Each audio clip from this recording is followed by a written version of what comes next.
Hello, everybody. Welcome to Wholehearted Loving. I'm Stephanie. Hi, I'm Georgiana. And this is our 52nd episode, which is very exciting. One episode a week, every week for a year. Wow. It's taking us Wow. somewhere. Yeah.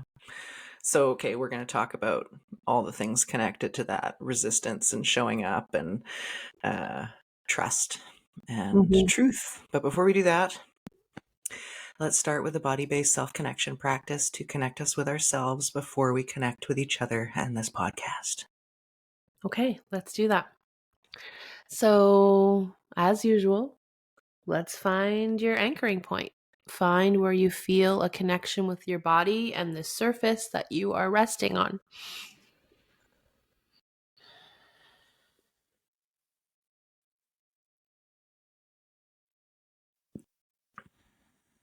And even have a quick notice of how does that feel? Like I said, I don't know. I can't keep track of time. Was that 5 seconds ago or 10 seconds ago before I said that?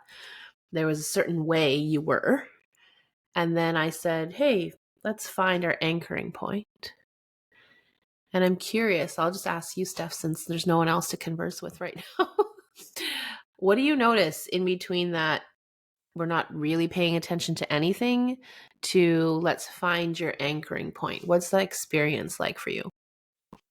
Well, I think the word anchoring really describes it. So we just took a pause. We went and fed and watered ourselves a little bit between recording episodes, and then we swirl back in and we're ready to go. And then we pause, right? So you're feeling a little bit like not flighty, but I'm not connected to anything in particular. And the moment I give some attention to that, so I'm sitting on my ottoman, I've got my feet on the ground, my bum and the back of my legs I can feel on the seat of the ottoman. My calves are pressed up against the side of the ottoman. My feet are on the ground. My hands are pressing into the ottoman on either side of my legs. It feels very rooted. And it's this simple moment of knowing what I'm doing and why I'm doing it. Yeah. So you notice a distinct difference from when you're not really paying attention to anything in particular to when you give yourself that permission to just look for the anchoring spot and then coming to find it, coming into connection with it feels different for you. Mm-hmm. Yeah. Yeah.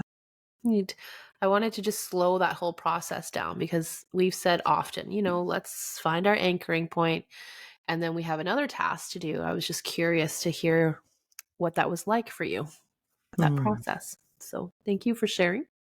Mm-hmm. And I'll walk us through. I'm a little bit of a nerd and I also have a thing for novelty. So I'm always trying new body connection practices, noticing how they feel, tweaking them so they feel accessible for me and something that I actually do and would be able to throw into a busy day. So I'm going to share a new one that I just learned and discovered. And I think it's rooted in something called Jin Shin Jitsu, Japanese energy work, I believe. I don't know too much about it yet, but it seems pretty neat. And this is my take on it. So I'm sure there's more official ways. I like to use whatever I discover as inspiration. And actually, I'll say this. We run a lot of groups and we walk people through practices. And sometimes the question is, am I doing it right? Should I do it like this or more like this? Is there a reason why we do it this way instead of that way? And there will be people who are very particular about learning certain practices and the exact reason for why you do them a certain way and what the exact procedures are. I'm not that person. And I'm always very honest about that. I like to just use these as inspiration and an opportunity to discover how it feels for you in the moment. Take some information from that and use that information. So, I guess I'm just sharing that as a reminder to anyone who's listening who thinks, oh, what is she talking about? How do we do this right? Let's go. I used to have this belief of I had to understand everything and every detail about something before I shared it or before I taught it. And I realized that's just not my style. Like, I'm not here to teach you specifics and the history of and all the mechanics of. I'm here as like an inviter. I like to invite you to play and discover and explore. So this practice is like that, like all the practices. So reconnecting back to your anchoring spot, or maybe you notice there's a connection to a new one. And first, what we're going to do is I'll say hold your right hand somewhere in front of you. And we'll take the left thumb and you just sort of push gently into the palm of your hand, like as if you had a happy button right there. And then you can let your hands rest wherever they feel good. You can let your fingers sort of rest in whatever way feels good. And we'll just be here for 3 breaths, right? And you choose how much pressure you add to this happy button spot.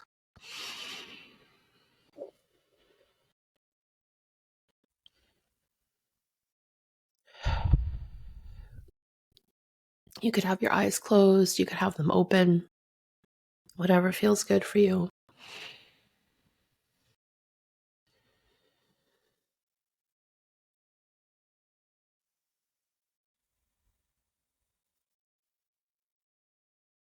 When you're ready, we're going to take our left hand and just wrap it around your right pinky finger. And again, applying however much pressure or no pressure feels good. And being here for 3 breaths.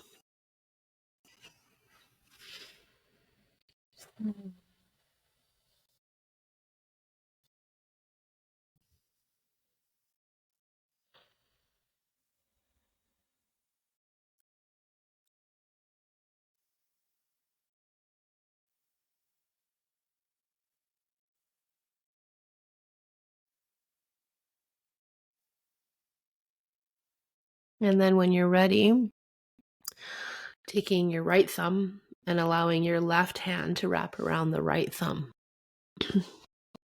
And we'll be here for 3 breaths.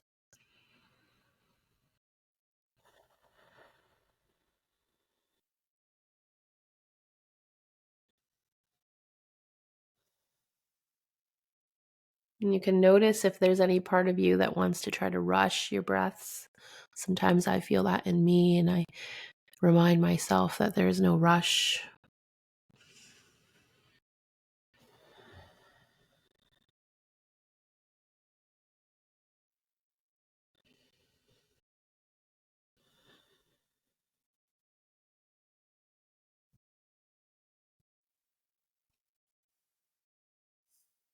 And then just a noticing of how you feel.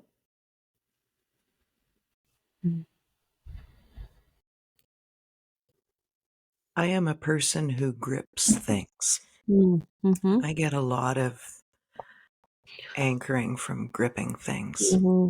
And as you had us grip our pinky finger, I realized that I am in the habit of gripping my first 2 fingers pretty regularly. I noticed that when I first gripped my thumb, I relaxed into the first breath and realized I wanted to flip my grip around. That's what felt more comfortable. And just marveling at how much I would not have been able to notice that before I was more connected to my body. I think when I was younger and upset, which was a pretty frequent occurrence, I can remember the feeling of just wanting to grip my skin, like in a painful way, right? I'm bringing sensation because other things are too difficult to feel, right?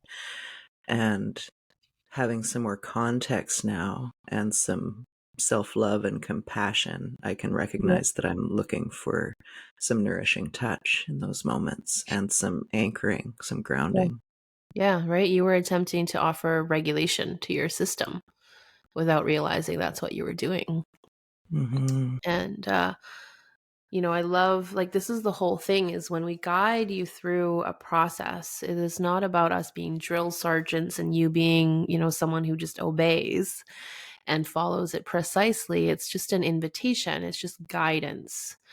And I love, Steph, that you were like, no, I'm going to switch this around. Or, even if it wasn't necessarily counter to what I was saying, but you tried something the first way, like you were holding your finger a certain way, and then you followed your own impulse of maybe holding it a different way would feel better. And that Mhm. seems like no big deal. Like, why am I even pausing to talk about that? But it's so symbolic. It's such a huge deal, because really symbolically, it's about, are you tuned in to how the experience is for you in the moment? And are you open, and are you willing to give yourself permission to try something a bit of a different way and notice how that feels for you? And if it feels good, to continue. And if it doesn't feel good, is there, again, permission to either go back to the first thing, change your mind, or try something new? We talk to so many people who feel very rigid and stuck in those areas of life of, I must follow and obey. I can never change my mind. I have to be able to make the right choice and the right decision immediately. And Mhm.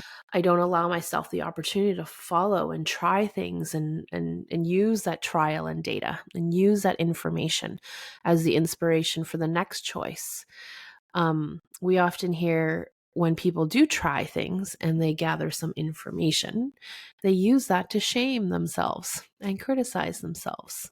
So this is a very different way of using information. Yeah. Right?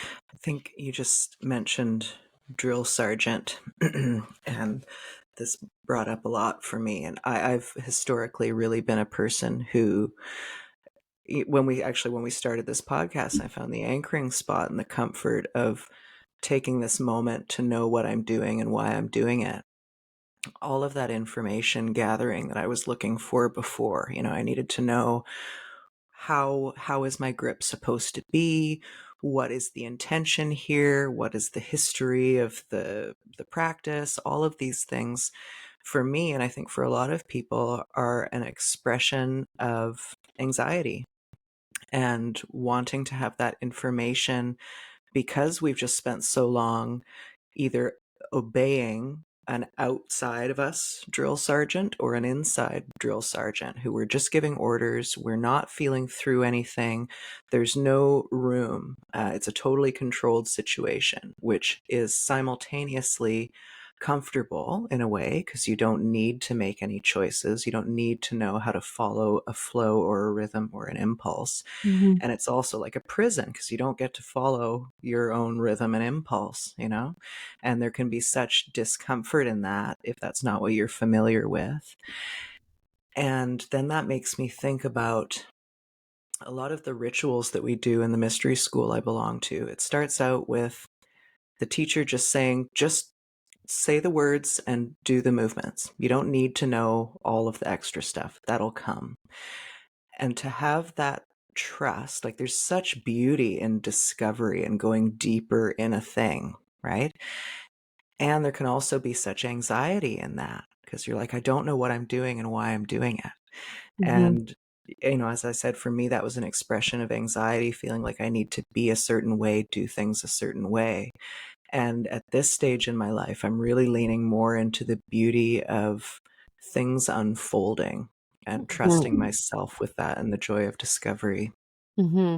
There's so much wisdom, information in concepts and understanding, right? I just think we've over relied on that over the years, because hearing you speak, you said, I don't know what I'm supposed to be doing and like how I'm supposed to be doing it. Those are not questions of an infant or a toddler. A toddler just does stuff. They follow an impulse, and then they discover through the action some cause and effect. They discover through doing what feels good and what doesn't, and what they want to keep doing and what they don't want to keep doing. And I'm curious what life would be like for us if we went back into a little bit more of that way of living, Mm-hmm. right? And a phrase that has helped me over the years is clarity comes through action. I used to want clarity through thinking and think and believe that that's how you got clarity. Yeah. And this is such a neat way to just explore, experiment, gather Right. information that way. Yeah. I go first, the universe follows. Information will be revealed. Mm-hmm. Impulse will be revealed. The next clear step comes from beginning to walk the path, not mapping out a journey in advance. Mm-hmm. Mm-hmm. Yeah. So that was something I really had to learn and Mm. practice and feel really uncomfortable in the beginning. Mm. Like the journey will unfold. I would have been like, what the F are you talking about? I must know the next 15 steps Yeah. now before I even take the first one. That Yeah. was my old way of being. And it was very stressful. And it was Yes. very busy in the mind, busy in my mind. So we practiced, and it's good to notice what kind of grip. Did you have a very gentle grip? Did you have a tight grip? Did it even occur to you that you could change, how you gripped, how much pressure you gave yourself? Like I realized I don't really enjoy the light pressure. Like in this particular practice, I don't want like really, really hard, but I like something where I feel like um, some sort of sturdiness when I hold the finger and Mm-hmm. some type of pressure. I like that. Um, and if you dive into more of this, and I'm curious to look it up for you, like when you say I hold the first two fingers, each finger represents, I think, a certain energy channel and certain emotion, primary emotion. Mm. Yeah. And Neat. so it'd be neat to see if, hey, you've often been drawn to hold the first two fingers. I can't remember off the top of my head what they are or what they represent, what they're connected to, but that would be neat to look up. It sure would. Yeah. Mhm. That's making me think of, okay, let me see if I can say this intelligibly. I was listening to somebody the other day talking about if like an intelligent alien species were to capture a creature from Earth and really analyze it, dissect it and analyze it, you'd be able to tell so much about the environment where this creature comes from based on its physiology and its anatomy and all of the molecules and whatever. And I think that's so true too, as well, of our psychology and of our emotional beingness.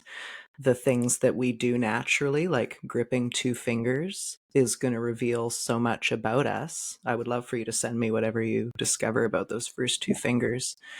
All of this information is within us all the time. It's so neat. Isn't it neat? Yeah. Yeah. Um, I want to speak a little bit about this practice and what else it symbolizes. Mm. From a little bit of research into this practice, it's quite a long practice, but we just pulled out a portion of it Mm. because each finger represents a certain emotion. You could be more specific about, hey, if I want to deal with fear or worry, I could work specifically with that particular finger, or you could work through them all.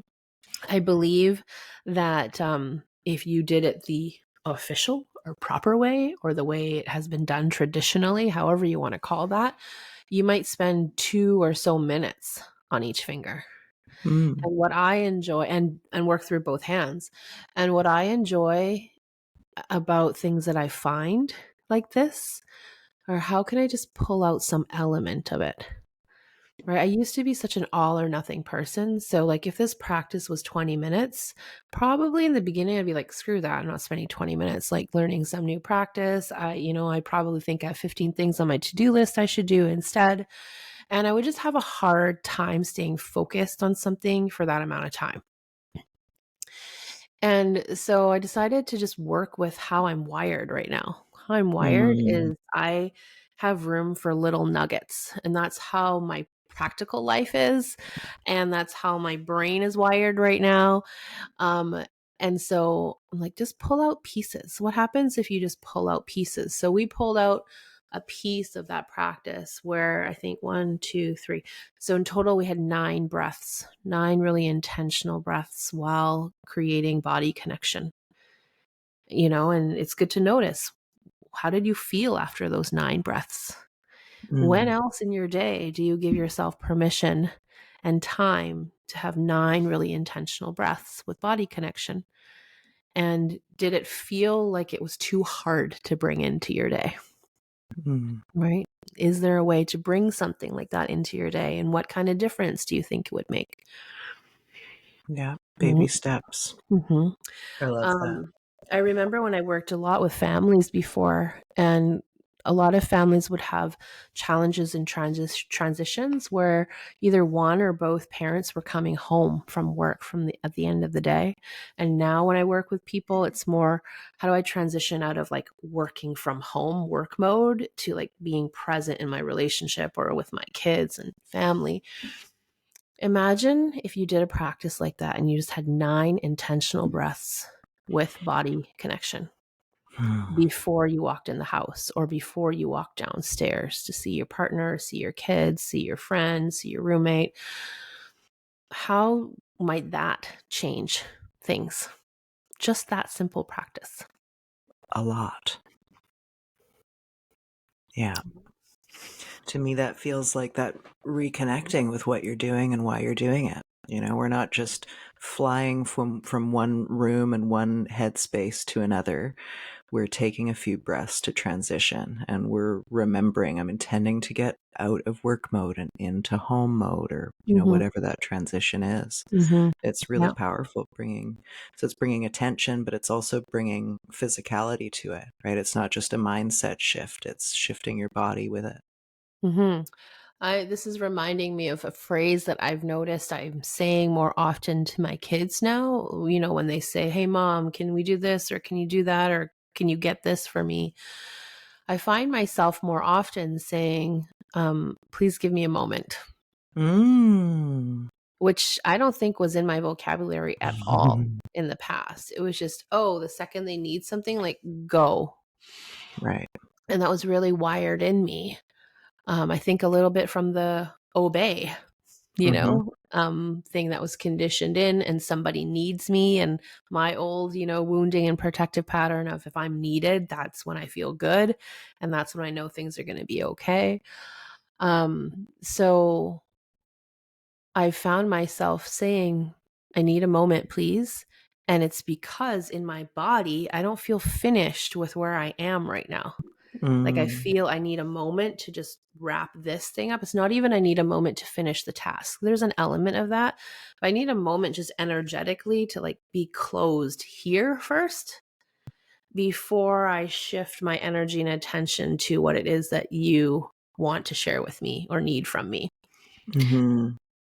I didn't know how to do that before. I didn't know why it was important.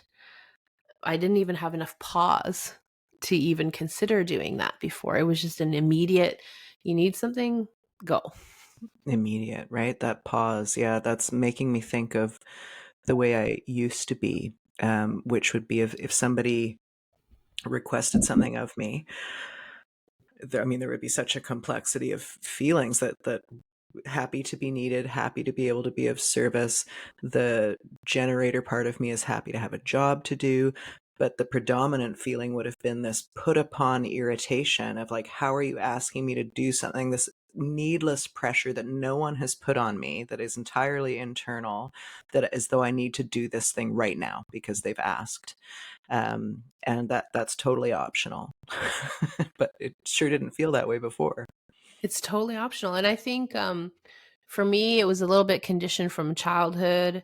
It was a little bit conditioned because I had a highly sensitive and high needs baby as my first kid. And also, I think there was all this fear that gets placed on new mothers of like, if you are not attuned to your child, and we make that mean going, running, sprinting towards them the second they show a need, then you're going to mess them up, right? And so I had to recondition myself out of that belief and remember there's no emergency, right? Like you're talking about, no one is putting this pressure on me. I'm putting it on myself. Yeah. And I think that is a huge piece to notice. It's a prompt that I think, would be fun to bring into one of our groups sometimes. In what way do I place pressure on myself where it's actually not Mhm. coming from anybody else? Yeah. Um, and just being aware of that. And yeah, so I noticed I had old conditioning to immediately drop what I'm doing, which I think also flows from old beliefs of what someone else needs trumps my needs. What someone else finds important matters more than what I'm doing and what I find important. Mhm. Right.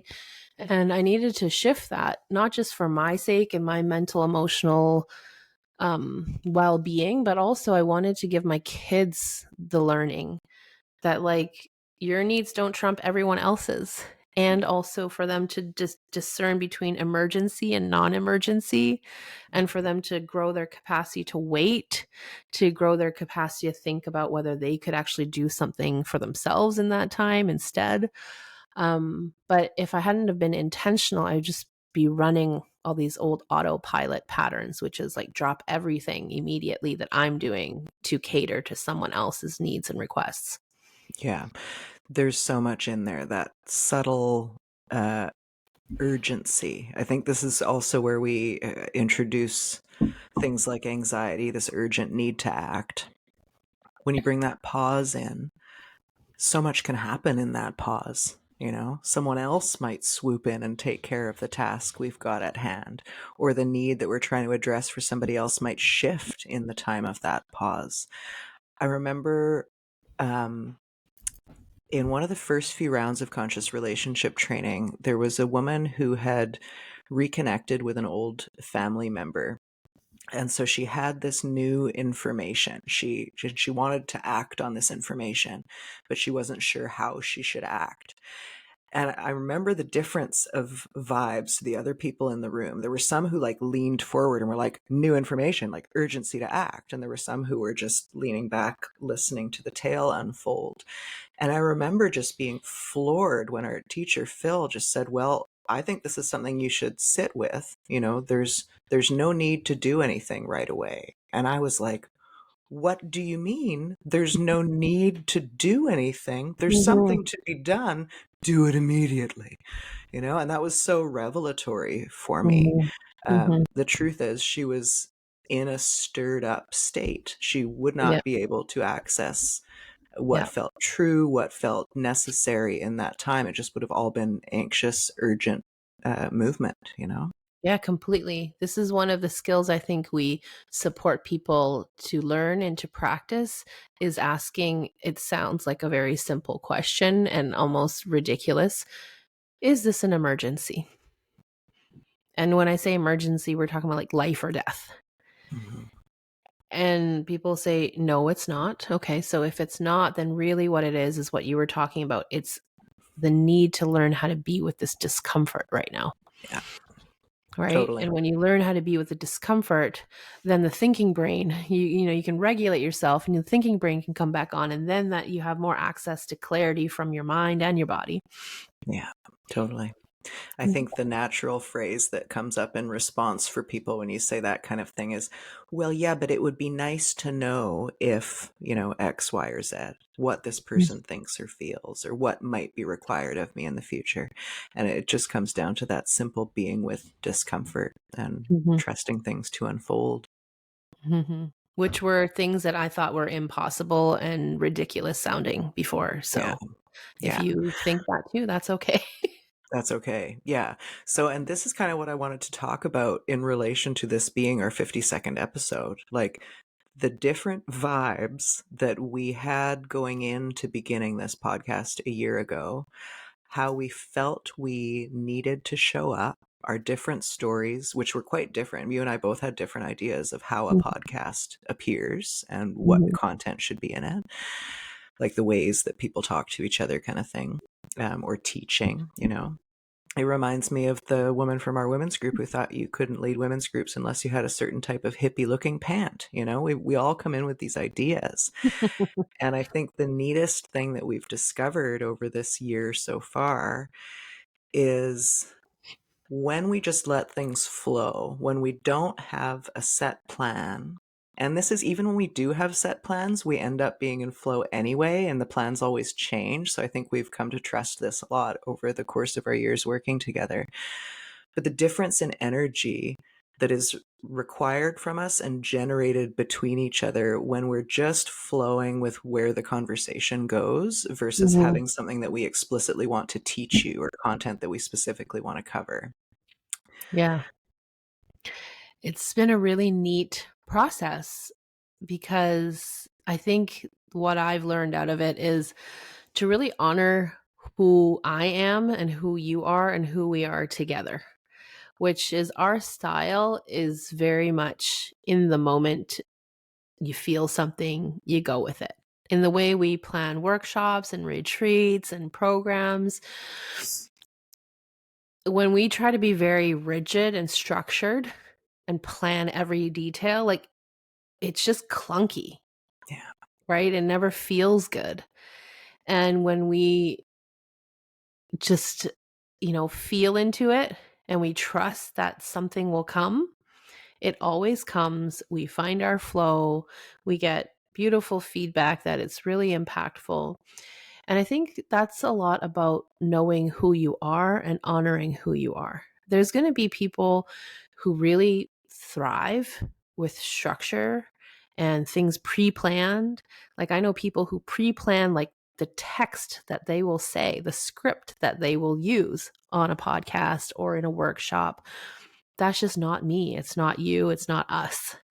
And I think the more you give yourself permission to really flow the way that feels good for you and is true for you, right? Yeah. Sometimes I think in the past it might have felt like all this prep would be what was true for me, but really that was just me being scared, Yeah. feeling scared, Or right? it's, excuse me, or it's true for your mind as you're planning, but it's not true for the moment as it emerges. Hmm. Yeah, I've done that before too, where I will plan because it soothes my mind, in the Mm-hmm. planning stages. And I already know that plan it's in front of me, but I don't use it. Mm-hmm. And I just go with what is happening in the moment and attune to the moment. Um, and I discovered that way feels good for me. The piece of paper with the plan feels good because Mm-hmm. in my mind, if anything were to go wrong, whatever that actually even means, I would Mm-hmm. have something to fall back on. Yeah. And I have never had to use that piece of paper. Yeah. Totally. That's so neat. And inevitably, when we're in the moment, as we tend to be, the feedback from the group is like, oh my God, that's exactly what I needed. And did you read my mind? I Mhm. remember when we started doing this work in groups together as participants, I remember thinking that the leaders of the groups were psychic and were mind readers. And I was like, how do you know that this is happening? Yeah. And it comes so easily now. We're just paying attention. We're seeing clearly. We're Mhm. vibing with whoever's in front of us. Mhm. It's that, and also it's just a combination. I think this is a big theme in the work that we do and the people that we see is everything that we share or we touch on is just about a human experience. So no wonder you think we're talking about you and spying on you is because we all have these experiences, Yeah. right? We've just been made to feel like there's something wrong with us for having these experiences. Yeah. So, yeah. Totally. Mm. It's also so neat. Like I love the self-trust we've developed. I certainly didn't have that in the past. I didn't trust. I felt more like I had to have something of specific value to say and know what it is in advance and know how it's going to land and affect people. And at some point over the course of these years doing this work, I made the conscious choice to just be in the present and to trust what comes. And even Mhm. if it lands in a clunky way or it really doesn't work for the person over there, it really does work for the person here. Or maybe it works for someone in 2 years, like I genuinely trust that what's coming up is whatever you want to call it, spirit guiding you, intuition, whatever. It's something that has value for some reason that might not even be apparent right now, and that's still okay. Mhm. Yeah, this podcast has really taught me and given me permission to just be me in the moment. Because I remember probably in our earlier days of recording this podcast, we would hit the stop record button and I would ask Steph, was that useful? Did I say anything useful? And I think you would laugh at me lovingly and be like, your job is to learn how to not be useful. Good advice. Because that is my old protective pattern, right? Is that I felt that if, as long as I'm being useful, I will be loved and accepted and I will belong. Yeah. And so I needed to practice letting go of this need to feel useful and have something useful to say and just share who I am and share what my experience in the moment is and what my experiences have been, and trust that that will impact someone somewhere. Mm-hmm. And trusting. So that's making me think of when I first started ghastly online dating years ago, and I wasn't used to dating, and I was uncomfortable socially.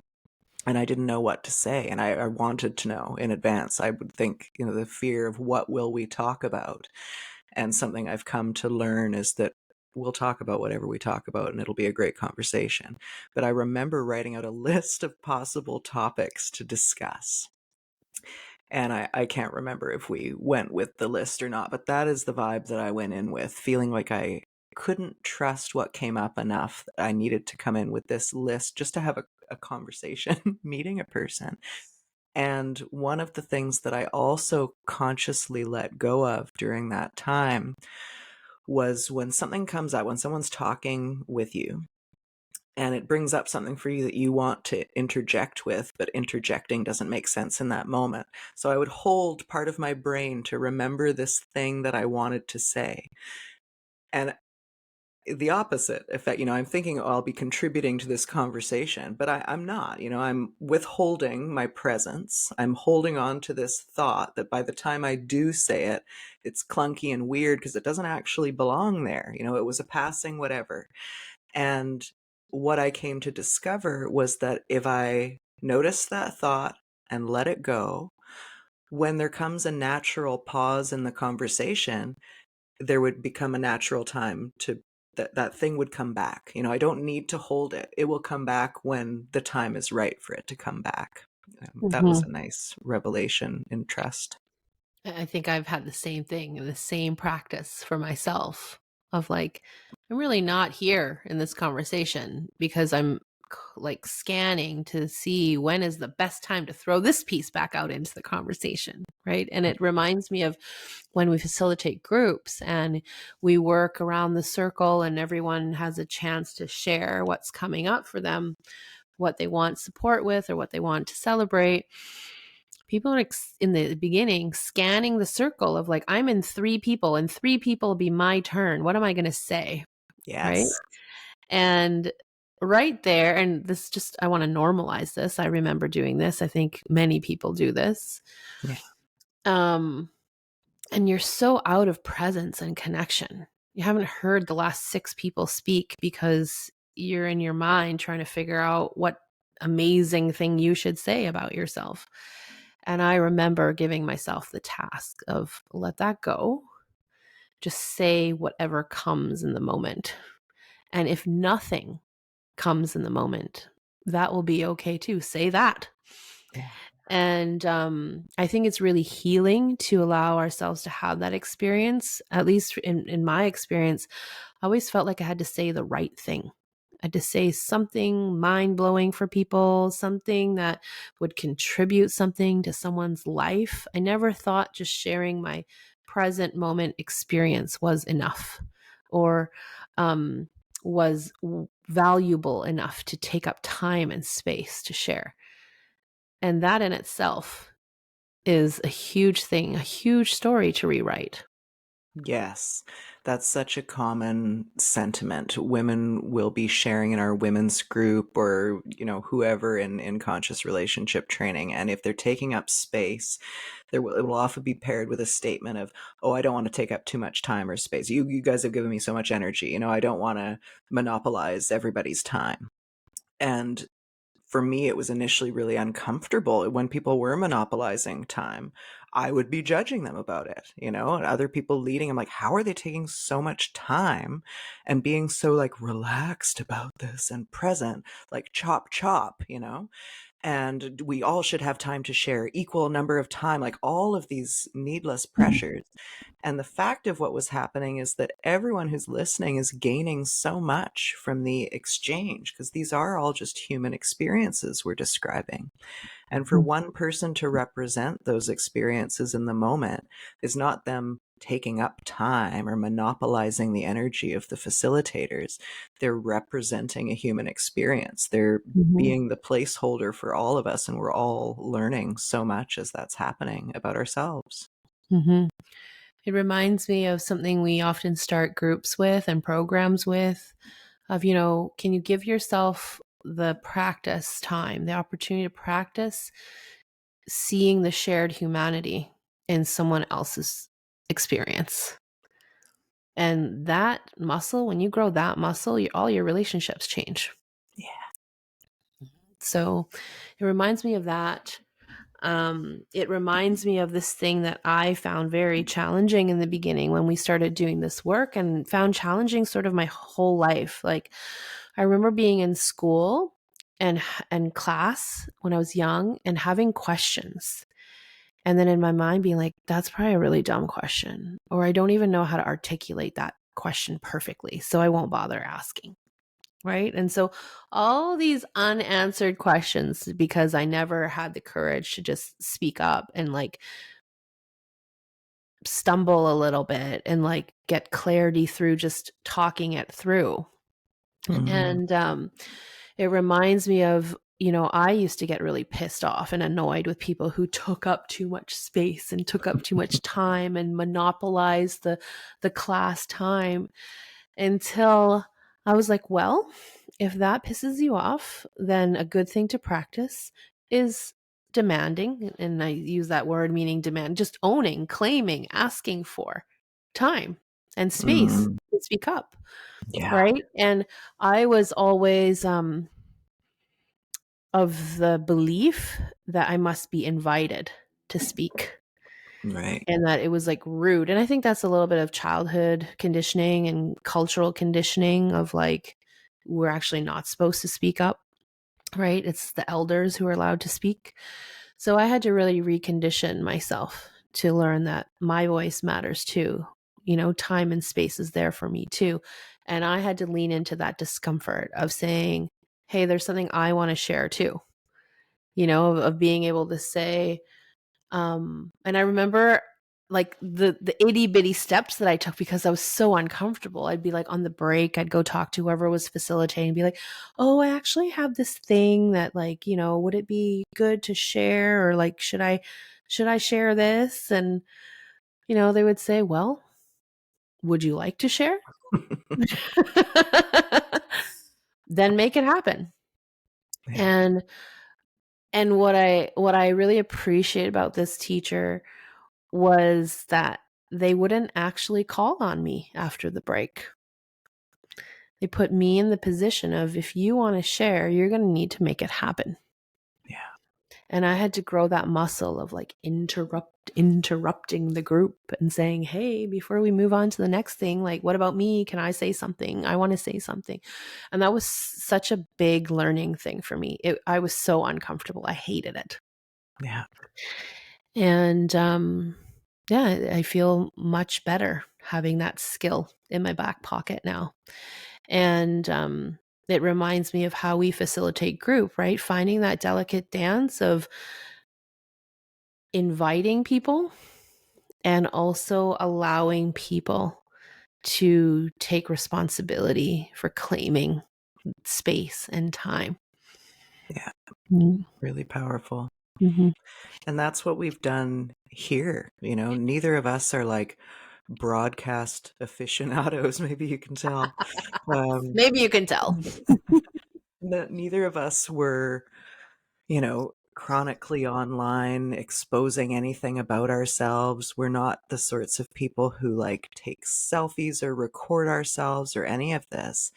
And we were, in a way we were called to this. We were called into leadership. We have people wanting to hear our voices and asking us to send them voice notes, when they're in tough situations, and um, really reminding us that our reminders would be really helpful for them. And it became apparent, neither of us set out here going, our goal is to one day have a podcast. It's something that unfolded and something that arose because we trust our voices. And the way that we do this is an expression of that as well. Um, I never thought that we had a path that would have brought us here, but we just kept going, and here we are. I think we kept feeling the initial yes. And this is, I think, really what helped. We didn't need to know how it was going to Mm, happen. We also didn't need to know when it was going to happen. Because, I think in our 52nd episode, I want to shout out to Michelle Wickman, a friend of mine. We met in a coaching group. She had invited me onto her podcast, I don't know, over a year ago. And we ended that podcast recording and we were just laughing and joking together. And I had said, I feel like there was just so much more to say. And she said, that's because you need a podcast. And I just laughed at her. I'm like, you're nuts. I don't know what you're talking about. That's my usual defensive, protective response. And at the same time, I could take that in and just let that seed be planted. And I knew there was some truth in there. It didn't feel like 100% truth, but there was some truth in that. And I'm like, okay, I'm going to hang on to that. yeah. Right. She said, I bet you, I don't know if it was a bet or she just said, by the end of the year, you're going to have your own podcast. And this was in the summer. I was like, okay. And then again, I just didn't need to know how yet. I didn't need to know how. I didn't need to know why. I didn't need to know when. I was just like, there's at least 1% of me that believes there's a truth in this. Yeah. So I'm just going to take that and go and carry on with life. And I think that seed just grew over time. And then at some point, it was, very obvious to me if I was going to have a podcast that it would be with you. And it wasn't a thing that I felt like it was a body no to do it myself. It Yeah. was a body yes to do it together. Yeah. And all I needed was to feel that body yes. And I don't even remember how I shared that idea with you or planted that seed with you. But I remember feeling the freedom to just say, hey, by the way, apparently we're going to have a podcast or something. Yeah. And that was that seed planting. And things just kept progressing, even though we have a very different way of working. We're not like, okay, well, we're going to have a podcast. Let's research the 72 steps to do it. We tried to do that. And then we realized this really doesn't work for us. Yeah. And we just followed the next baby step, Yeah. one after the other. It's so neat also, the doing this in relationship, and specifically because we're so different and we can see this happening while it's happening. So we often compare each other. You call me a horse, like a stallion running through the neighborhood, and you're a turtle. And we work together beautifully in that capacity. So I can't remember what the trajectory was when this seed was planted for you, but I think there were a number of either seeds or waterings or fertilizations that occurred in this garden that we've grown, where I was like, yes, we need a podcast. Yep, we know. And I know that I'm like, let's do it tomorrow. And I know that you're not doing it tomorrow. You're in the pond and I'm running around the paddock. And luckily the pond is inside the paddock. And I know that there will come a time where you come out of the pond and you're like, it might be now. I'm like, great. I've laid the groundwork. We can jump into it, and really trusting that unfolding. There's a lot of ideas that we come up with, and I'm always like, well, let's do it tomorrow. And to have experienced this enough with you and to really have this deep trust and faith in time and in things unfolding as they should. I Yeah. don't feel, sometimes I feel that urgency, but I can clock that that's what's happening when it's happening and go, oh, wait, actually, what's the timeline that's presenting itself? What feels true? And to really lean into that. I think this illustrates very beautifully our love and respect for each other and our differences, and also the ability to see how our differences complement very well, and how both of us can learn something from each other, Mm-hmm. right? Part of my turtling is because I'm really learning to pace myself, because I was the stallion before, but it was just a burnout stallion. And it wasn't like a true, I have energy for this or desire for this.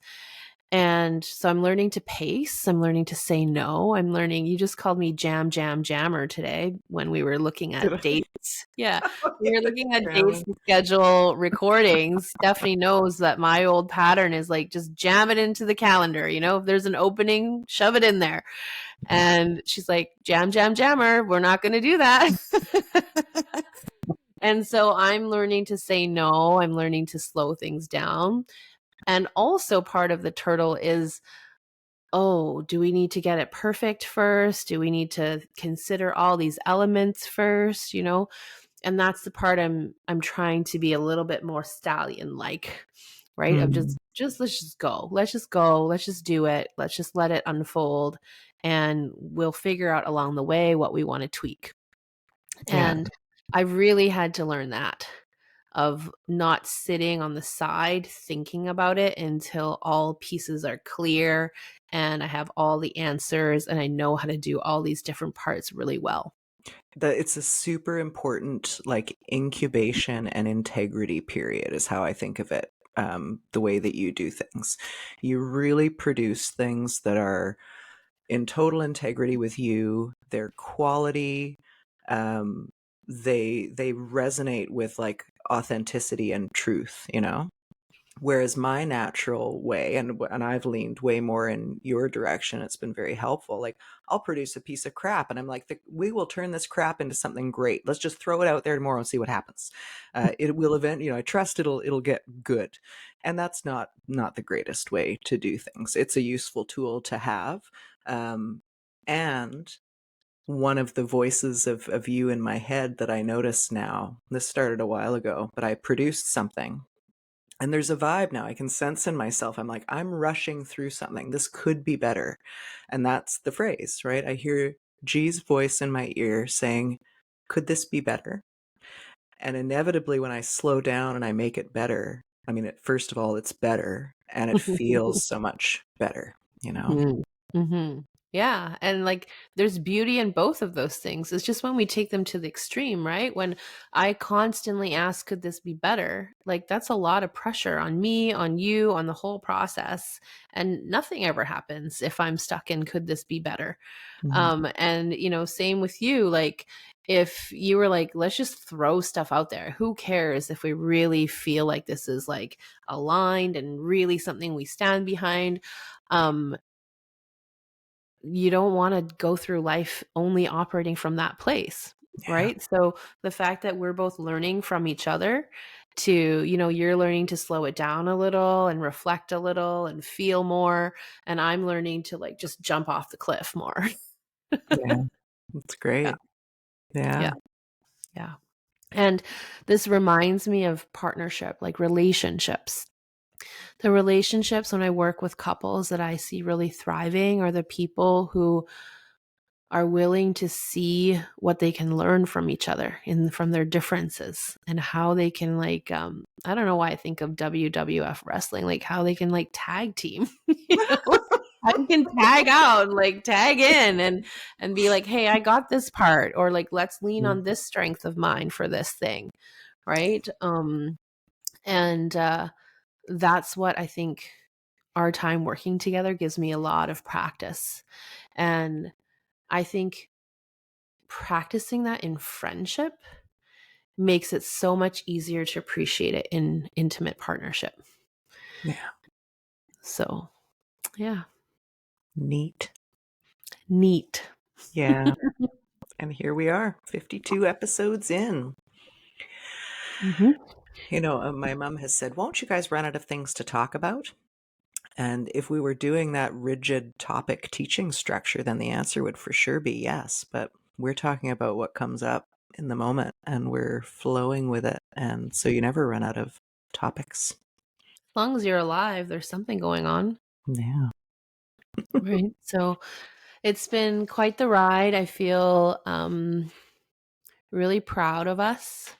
And even that is a statement that I would have found very hard to say, decades ago. Like to the conditioning was be very humble and modest and hard on yourself. If you have 52 episodes, well, I mean, it's only 52 episodes, right? Or it's like, well, it's not like you're like the number one podcast out in the world. And I'm like, no, I'm proud of ourselves for doing something we never envisioned we would do. I'm proud of ourselves for leaning into discomfort, leaning into the unknown, being willing to trust ourselves and each other and the process. I'm proud of us for being able to see how this could be a gift to the world. Like, that's a really hard thing for me to say because I've been conditioned so deeply to be humble and be modest. So to say that something that I have to say could be a gift to the world, like I can feel the part of my body that wants to say, that's super cringy. Like, don't say that. Don't believe that about yourself. But I'm learning to believe that there could be truth in that, or that there is truth in that. Mm-hmm. Yeah. I mean, I always like to say that you can do your inner work with a laminate floor, like anything can be your teacher. So it's a lot easier for me to say that this is a gift for the world because I think most things are a gift at some point. They might start out not feeling like a gift and then they reveal their gift later on. Mm-hmm. So I feel proud. I feel really excited for what's to come, what this podcast evolves into. Who knows? Mm-hmm. Sweet. All Mm-hmm. right. Mm-hmm. How you feeling? I'm feeling good. I'm feeling content. I'm feeling complete. How Great. about you? I'm feeling like I know what I'm doing and why I'm doing it. That is a good feeling. That is a Yeah. good feeling. Yeah. Yeah. I'm also feeling hungry. I feel a bit of hunger. I'm feeling nappy. Happy nappy. So maybe I'll have a nap. I don't know. We'll see. I'll have Amazing. to take a moment and feel into that and check the schedule. Yeah. Yeah, Good. I think I just want to close off with, do you let people plant seeds for you in your life? And are you willing to be open to possibility, even when you don't know the how and the when, or exactly what the what is either, Mm. right? Can you recognize when there's 1% truth in something and not need to know the 99%, not needing to have the other 99%, and just see what is possible? Hmm. I really like the seed analogy there because I've been a person who wants to buy the plant fully formed and in its most luscious giant state. And one of the tasks I set myself a few years ago was to germinate a literal seed and give it care and attention and see what unfurls. That's Mhm. a really good practice. So if you find yourself on one side or the other of that gardening equation, see what happens if you start out with a full plant. See what happens if you start out with a seed. Mhm. We have a full Plant 52 episode podcast now. Neat. Started with a seed. Wow. Yeah.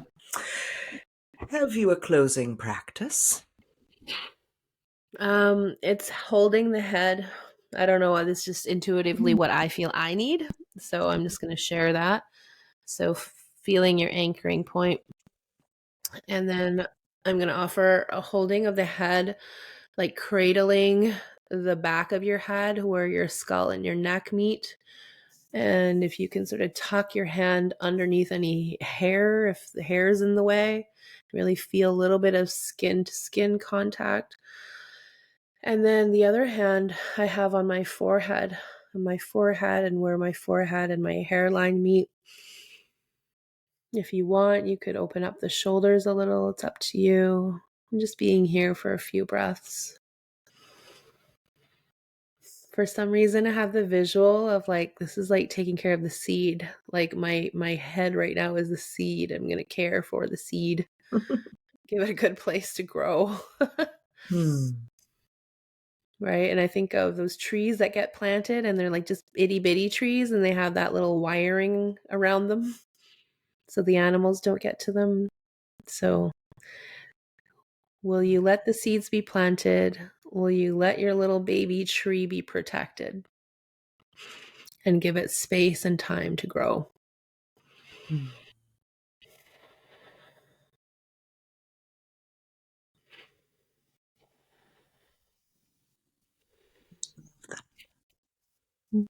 Forehead is my go-to soothing, inherited from my grandma Vivian.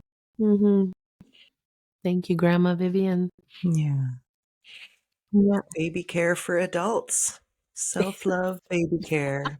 I like that. That should be our next program, baby care for adults. Yeah. Like that. Yeah. Thanks, Gigi. Thank you. Anything else you want to say? Happy 1 year. Yay, happy 1 year. Oh, it's funny. We're in baby terms, we're calling it weeks too. We're 52 weeks 52 old. weeks old. We're such dorks. Good. Happy 1 year. Happy 1 year. Yeah. Okay. Well, thanks everybody for being here. And I wonder if there's anybody who's been here since the beginning. It's neat to discover sort of who's here and why. So feel free to share. We love to hear from you guys. Yeah. And please do like, follow, and subscribe. And if anything we've said here today has been helpful for you, please share it with somebody that you care about. We'll see you next time. Bye. Oops.